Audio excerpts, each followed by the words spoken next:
In Pedlar and Divinity, Frank Lambert explores the career of George Whitefield. Lambert asserts that Whitefield was successful in spreading his message during the Great Awakening because of his use of the most modern methods of advertising and marketing that were available at the time, describing Whitefield as an entrepreneur of religion. He convincingly paints Whitefield as a man who was willing to use whatever methods were necessary to spread his message, even if he met resistance from other Christians. One of the key points of Lambert's article is Whitefield's use of newspapers, pamphlets, and journals to spread his message. These allowed Whitefield to attract very large crowds to his open air meetings and increased his celebrity status, as well as spread his message to those he could not reach in person.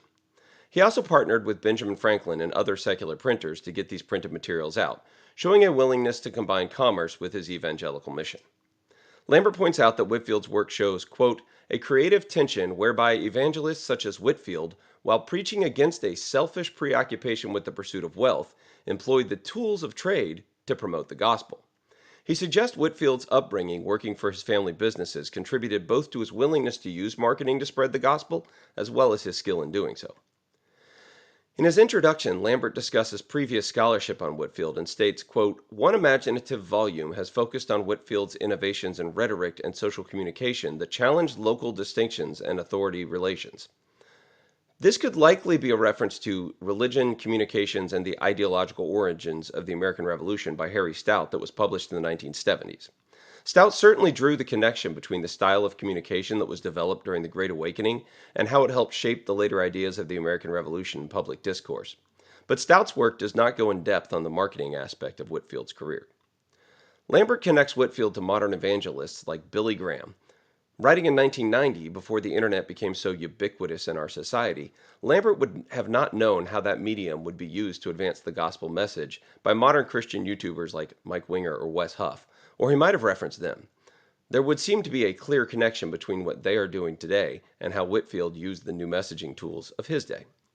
The relationship with Benjamin Franklin is mentioned a few times in the article.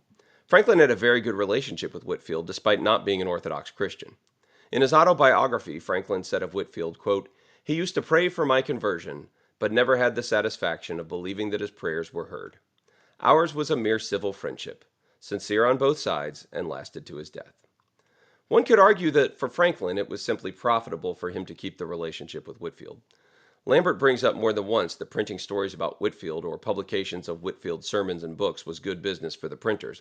But the quote above and Franklin's willingness to defend Whitefield's reputation when he was accused of misappropriating funds seemed to show a genuine fondness between the two. Regardless, Whitefield was willing to work with those that seemed to show no interest in the message of Christ to spread that message as far as possible. Lambert also touches on Whitefield's use of less savory practices to fund charities, like his orphanage in Georgia.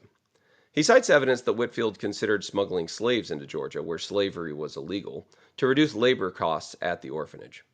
He additionally examines the expensive carriage that Whitefield purchased that cost as much as a year's salary for a clergyman at the time. Whitefield faced many accusations and controversies. Alfred Aldridge explores some of these in George Whitefield's Georgia Controversies, including the accusation that many of the children at the orphanage in Georgia were Whitefield's own children. While many of these accusations proved to be untrue, Aldridge notes, quote, the attacks upon Whitefield range from scurrilous pamphlets hawked through the streets of London, end quote. And this shows that Whitefield's enemies were also willing to make use of the same channels to make profit, or tear down Whitefield, as Whitefield was willing to use to spread the gospel. Taken together, this reveals a man who was both admired and attacked, but used his mastery of marketing and media to become one of the most influential religious leaders of colonial America.